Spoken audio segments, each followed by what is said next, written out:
नमस्कार साथियों, स्वागत है आपके अपनी ऑनलाइन प्लेटफॉर्म एजुकेशन फैक्ट्री पर। आशा करता हूं कि आप सभी अच्छे होंगे और आपकी पढ़ाई लिखाई भी अच्छी चल रही हो। तो जैसा कि आपको पता है, राजस्थान पशु परीक्षा का एग्जाम नजदीक है और आज अपनी एनिमल हस्बेंड्री की 21वीं क्लास है। वो है मोस्ट इंपोर्टेंट वर्मी कंपोस्ट और खाद। इसके क्वेश्चन क्या है कि अपने पशुपालन कर रहे हैं तो पशुपालन के में क्या है कि ये टॉपिक आ जाता है, लेकिन ये टॉपिक जोड़ा तो नहीं गया है। लेकिन आपने क्या है कि जो ये टॉपिक है वो क्या है कि पशुपालन के हिसाब से जोड़ा गया है, क्योंकि खेती के हिसाब से भी आ सकता है। ठीक है, तो इसके 30 अपने मोस्ट इंपोर्टेंट क्वेश्चन करने जा रहे हैं। तो जो बच्चे पहली बार चैनल पे हैं वो पहले चैनल को सब्सक्राइब करना नहीं भूलें। बेल आइकन जरूर दबा दीजिए ताकि आने वाली वीडियो का नोटिफिकेशन आप तक पहुंच सके।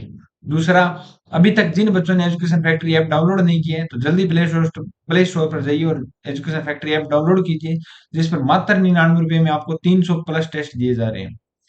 250 टेस्ट आपको फुली जैसे टॉपिक वाइज टेस्ट है, और 51 टेस्ट है वो आपको क्या है, जो फुली लेंथी टेस्ट है जैसे एग्जाम में होता है वैसे वैसे टेस्ट है। तो जल्दी से जाइए, इस मौके का फायदा उठाइए। आज करते हैं अपने आज की क्लास का पहला क्वेश्चन। वर्मी कंपोस्ट के लिए किसका पालन करना चाहिए? तो वर्मी कंपोस्ट का मतलब ही क्या होता है? केंचुआ पालन। वर्मी वर्मी कंपोस्ट किसको कहते हैं? केंचुओं की खाद को कहते हैं। क्या कहते हैं? केंचुओं की खाद को कहते हैं। तो किसके लिए केंचुओं को पालना चाहिए? केंचुए तीन प्रकार के होते हैं: एपिजिक, एंडोजिक और डायोजिक। ठीक है, तो ये याद रखना। केंचुओं को किसान का मित्र भी कहा जाता है। केंचुए के संदर्भ में निम्नलिखित में असत्य कथन कौन सा चयन कीजिए? ये अपशिष्टों को कंपोस्ट में परिवर्तित कर देता है, बिल्कुल सही है। यह किसानों के लिए महंगी पद्धति है, इसकी लागत अधिक होती है, बिल्कुल गलत है भी, ये महंगी पद्धति नहीं है भी। इसके मल से मृदा उपजाऊ बनती है, बिल्कुल सही है। यह जमीन को पॉली कर उपजाऊ बनाता है, बिल्कुल सही है भी। तो ये तीनों क्या है, बिल्कुल सही, और ये क्या है, गलत है। नेक्स्ट क्वेश्चन की बात करें। वर्मी कंपोस्ट बनाने में भोजन की प्रकृति के आधार पर केंचुए महत्वपूर्ण होते हैं। कौन से केंचुए महत्वपूर्ण होते हैं? कार्बनिक खाद पदार्थ खाने वाले, मिट्टी खाने वाले, पहले व दोनों। सही है भी। को क्वेश्चन है भी, वर्मी कंपोस्ट बनाने में भोजन की प्रकृति के आधार पर केंचुए में महत्वपूर्ण कौन से हैं? तो केंचुए मिट्टी खाने वाले नहीं भी, कार्बनिक पदार्थ खाने वाले क्या है, केंचुए मोस्ट इंपोर्टेंट है भी।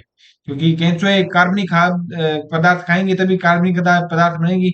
तो मिट्टी व खाने वाले क्या है कि इसके लिए इंपॉर्टेंट है नहीं है भी। नेक्स्ट क्वेश्चन की बात करें। मिट्टी में रहने की प्रकृति के आधार पर केंचुए को किस वर्ग में बांटा गया है?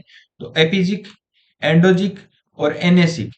मिट्टी के रहने की प्रकृति के आधार पर एनेसिक, एंडोजिक और एनेसिक, जिसको डायोजिक भी कहते हैं, याद रखना। ठीक है, तो उपयुक्त है सभी भी, एपेजिक, एंडेजिक, डायोजिक। ठीक है।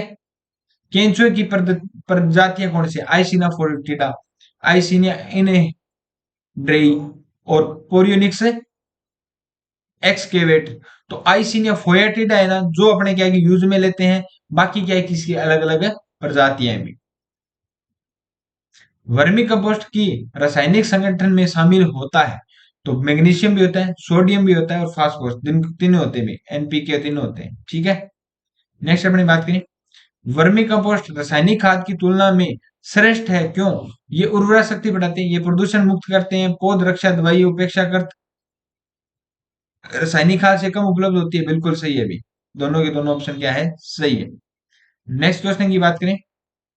केंचुआ किस प्रकार की भूमि में सर्वाधिक रहता है? तो केंचुआ किस प्रकार की भूमि में सर्वाधिक रहता है? लवणीय, क्षारीय, शुष्क, नम। तो नम भूमि में सबसे ज्यादा रहता है, नम भूमि में सर्वाधिक पाया जाता है। केंचुआ पालन की नम केंचुआ पालन की उपयुक्त दशाएं, दर्शाएं हैं ये, दशाएं नहीं है। नम व उपयुक्त तापमान, अच्छे जैविक पदार्थ। तो इसमें क्या है, नम हवा भी होनी चाहिए, उपयुक्त तापमान भी होना चाहिए और अच्छे जैविक पदार्थ भी होना चाहिए। ये इसके लिए क्या है, उपयुक्त सभी है। नेक्स्ट क्वेश्चन की बात करें। वर्मी कंपोस्ट में नाइट्रोजन की मात्रा कितनी होती है? तो वर्मी कंपोस्ट में अपने नाइट्रोजन की मात्रा बात करें तो 1.5 से 2.5 एनपीके की बात करें,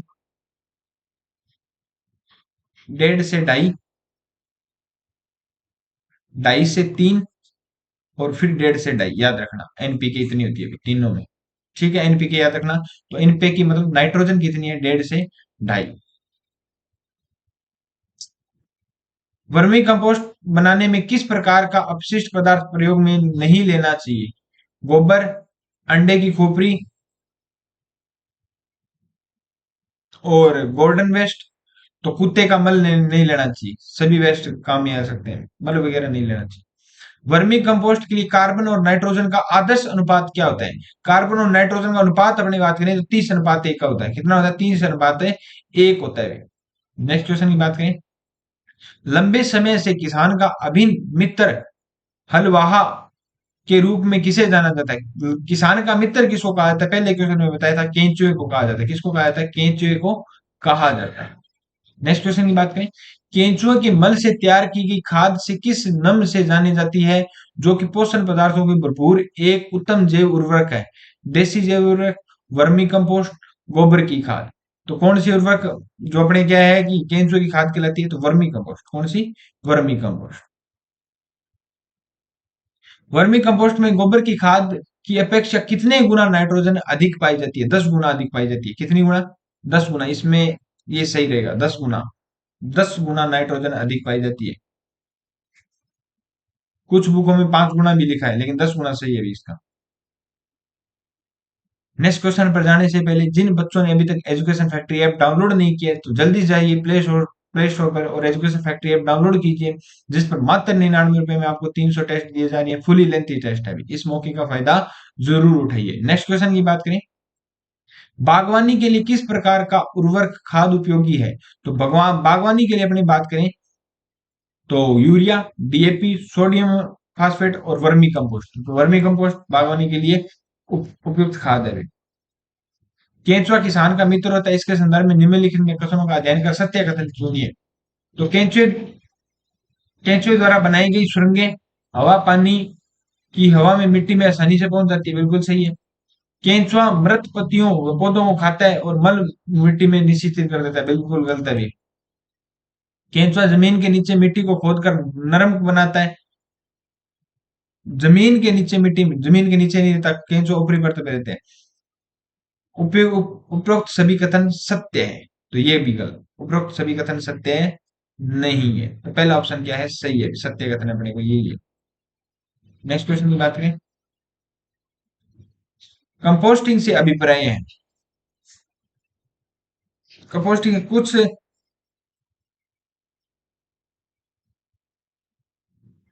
कुछ पदार्थों के खाद में परिवर्तित होने की प्रक्रिया को कंपोस्टिंग कहते हैं। कुछ पदार्थों के खाद में परिवर्तन की दर को कंपोस्टिंग कहते हैं।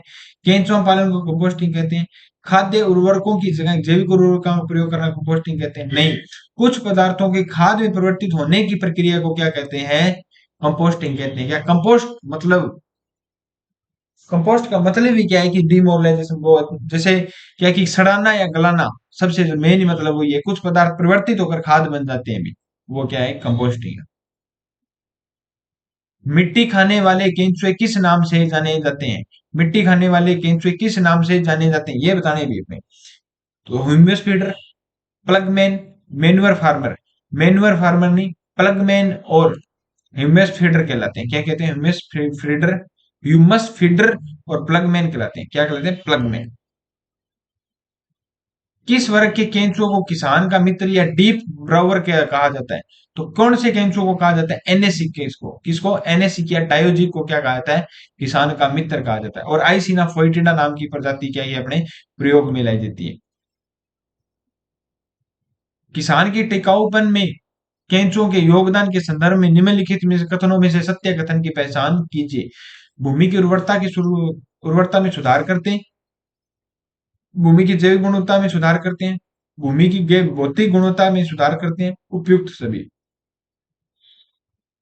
तो भूमि की क्या है कि जो उर्वरता में सुधार करते हैं, जैविक गुणवत्ता में सुधार करते हैं, गुणवत्ता में भी सुधार करते हैं, बिल्कुल सही है भी। ये दोनों ऑप्शन एक ही है, जैविक और भौतिक, दोनों सही है। ठीक है, वर्मी कंपोस्ट के लाभ के संदर्भ में सत्य कथन का चयन कीजिए। इसमें एनपीके की मात्रा गोबर की तुलना में अधिक होती है, बिल्कुल 10 गुना अधिक नाइट्रोजन।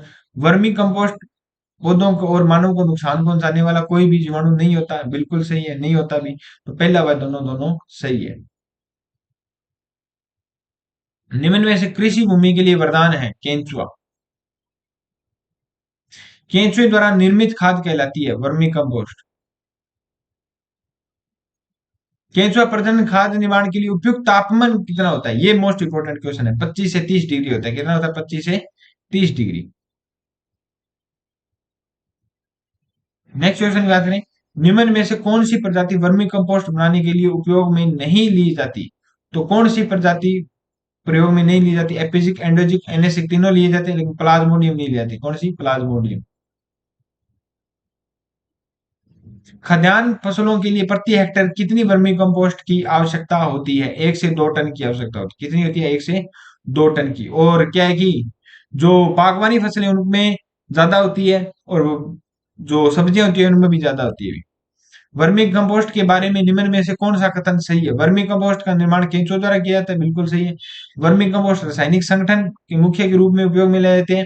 उपशिष्ट पदार्थों के प्रकार, उनके स्रोत व निर्माण के तरीकों पर निर्भर होता है। वर्मी कंपोस्ट गोबर की खाद में अपेक्षा 5 गुना नाइट्रोजन, 10 गुना होती है भी नाइट्रोजन, 8 गुना फास्फोरस, 11 गुना पोटास, 3 गुना मैग्नीशियम संतुलित मात्रा में पाई जाती है। बिल्कुल सही है जी, सारी के सारी ऑप्शन सही है। निम्न में से कौन सी विशेषता वर्मी कंपोस्ट खाद की है? वर्मी कंपोस्ट खाद में एक्टिनोमाइसिन की मात्रा देसी की तुलना में 8 गुना अधिक होती है। बिल्कुल सही है ये। यह खाद केंचुए के मल से तैयार की जाती है। बिल्कुल सही है।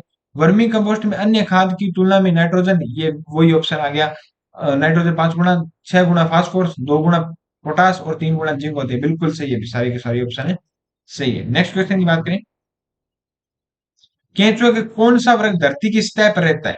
तो एपेजिक। कौन सा रहता है? एपेजिक। याद रखना, एपेजिक। एंडेजिक अंदर रहता है, एंडोजिक और एपेजिक। ठीक है। तो ये अपने क्या है कि 30 क्वेश्चन, ये अपने टॉपिक बिल्कुल क्या है कि थोड़ा सा केंचुए के बारे में जानना टॉपिक तो नहीं है, लेकिन अपने क्या है कि थोड़ा सा बहुत पढ़ लेंगे तो आपने लिए क्या इंपॉर्टेंट हो जाएगा भाई। मिलते हैं नेक्स्ट क्लास में। नेक्स्ट क्वेश्चन पर, नेक्स्ट क्लास पर जाने से पहले जिन बच्चों ने अभी तक चैनल को सब्सक्राइब नहीं किया, वो चैनल को सब्सक्राइब करना नहीं भूले। बेल आइकन जरूर दबा देना ताकि आने वाली वीडियो का नोटिफिकेशन आप तक पहुंच सके भी।